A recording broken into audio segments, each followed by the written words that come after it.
Oh no, we seem to be going back in time. Let's beam someone up and change the future. Oh, that was a bad idea.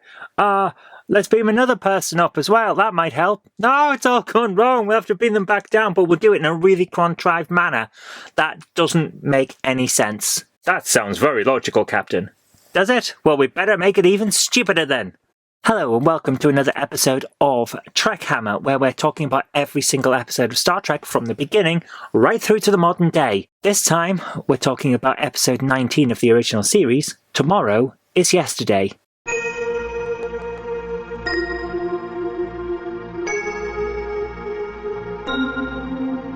So this is an interesting one because it is essentially the setup for Star Trek IV: The Voyage Home. The time travel mechanic of slingshotting around the sun is exactly what they use in Star Trek IV. The idea of being thrown back in time via a black star, which would of course have been what we called a black hole back then, is a similar mechanic, which is of course why the slingshot around the sun works. And that is about the end of where this is good. There is one more thing. The opening is excellent. We get an opening that feels like it's from Doctor Who, to be honest with you. We have a couple of military people watching a signal on a radar that appears to be some kind of incoming craft, and then they launch an aircraft in order to go and check it out. It turns out it's a flying saucer. Yeah, it's the Enterprise, but you get the idea. Basic Doctor Who opening. It's a great idea. It works really well. There is the end of everything I've got good to say about this episode, because at every step, every member of Starfleet appears to be incompetent. And it just doesn't work for me. Spock at one point, in order to determine whether the captain that they've beamed up out of a disintegrating ship, a disintegrating aircraft, which is disintegrating because they stuck a tractor beam on it in order to stop it from getting a target lock and shooting at them. Not a great plan. So they beam this guy up, and Spock is having a look at this guy's contributions to society, essentially. Is it all right to take him with them since they've beamed him up and shown him the ship? That's the other thing. Kirk shows this guy around the ship. I have a cunning plan to solve the problem. Picard would never have done. Even Janeway would never have done this. My goodness. Every other starship captain who goes back in time doesn't act like Kirk. It's no wonder that the Time Agency, Temporal Investigations, when they meet Captain Sisko in Deep Space Nine, they say that Kirk is the worst violator. He is. This is example number one of why Kirk is so bad at this. That is the most illogical attitude. Spock's having a look at this guy's contributions to society. He forgets to look at the contributions of any offspring this guy has. He admits this in the episode, that he forgot to have a look at the children. Like, dude, you did a quarter of your job. It's ridiculous.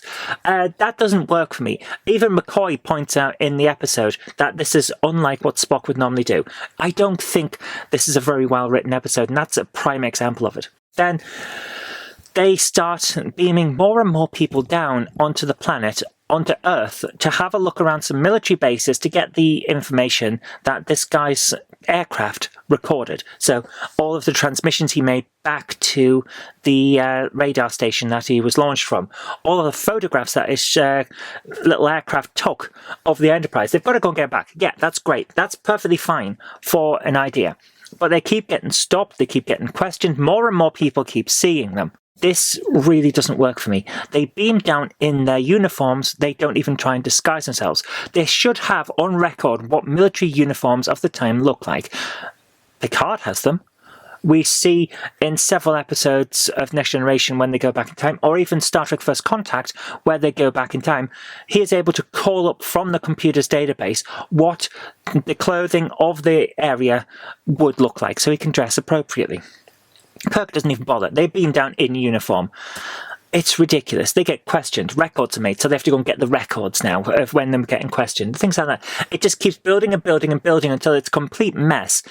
They show the guy around the ship. They then beam up another guy who saw them instead of just knocking him out and doing something there and then to make it look like there was nothing there. Kirk at one point says they'll just have questions with no answers. So why did they beam this guy up instead of disabling him?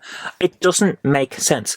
It's a cunning plan, actually. Of course it is. get the guy out of the ship at the start, beam him onto the ground instead of onto the ship, have the ship, the little plane that the first captain guy is flying, just disintegrate, and have him miraculously appear on the ground. That would have been a better explanation than what they come up with, of beaming him up, showing him around the ship, telling him he can't go home, then having him try and escape, and then having him try and escape again once they start using him to get around the airbase that they're going to. It makes no sense. And then, to top it all off, we have the stupidest thing. Because they're going back in time because of the slingshot effect, they go back time a bit and then start to swing forward again. I'll take that. It doesn't make sense, but I'll take it as part of the slingshot effect. They beam the two people that they've beamed up onto the ship that you shouldn't have brought up into their own bodies. In modern terms, we would call this a telefrag. It's from Quake. If you beam into a location where another player is or another monster is, then you make them explode and take their place. It's a telefrag. They are telefragging these two people by beaming them into themselves in the past, so that they can then continue as if nothing had happened. And apparently, this wipes their memories, so they don't remember anything that happened. That is the most illogical attitude. If that is the case, then why beam them back? Because you would have then changed history and not brought them forward, and then they would never have been there to beam back. It makes a paradox. It doesn't work logically. If you go through it, it doesn't work. So this episode is just silly. And at the end, because nothing has happened and they've essentially righted history, the entire episode is for nothing. They know how to do a time travel, and that's it. It sets up Star Trek 4 because they use the same mechanism there.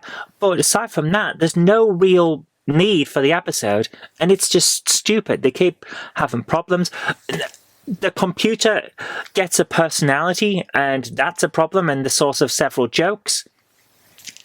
It's not a good episode. This has 7.9 out of 10 on Metacritic scores. How?